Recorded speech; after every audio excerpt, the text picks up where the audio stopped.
একদা রনি নামের একটি ছোট ছেলে ছিল। তার প্রতিদিনের মতো পার্কে খেলতে গিয়েছিল। পার্কটি তার বাড়ির কাছেই ছিল, কিন্তু রনি প্রায় খেলার ছলে অনেক দূরে চলে যেত। একদিন খেলতে খেলতে রনি এতটাই মগ্ন হয়ে পড়ে সে বুঝতে পারেনি কখন সন্ধ্যা হয়ে গেছে এবং সে তার বাড়ি থেকে অনেক দূরে চলে এসেছে।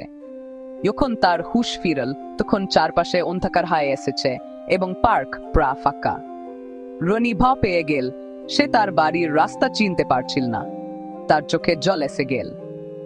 এমন সময় একজন পুলিশ অফিসার, তার নাম ছিল মিস্টার আহমেদ, পার্কের পাশ দিয়ে যাচ্ছিলেন।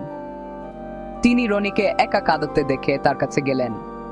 মিস্টার আহমেদ খুব দয়ালু ছিলেন। কি হয়েছে বাবা, তুমি কাঁদছো কেন? রনি ভয়ে ভয়ে সব কথা খুলে বল। মিস্টার আহমেদ রনিকে আশ্বস্ত করলেন এবং বললেন, ভয় পেও না, আমি তোমাকে তোমার বাড়িতে পৌঁছে দেব। তিনি রনিকে তার গাড়িতে বসালেন এবং তার বাড়ির ঠিকানা জানতে চাইলেন।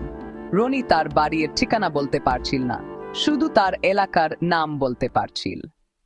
মিস্টার আহমেদ রনিকে নিয়ে সেই এলাকায় গেলেন এবং বিভিন্ন বাড়িতে খোঁজ নিতে লাগলেন। অনেক খোঁজাখুঁজির পর তারা রনির বাড়ির সামনে পৌঁছালেন।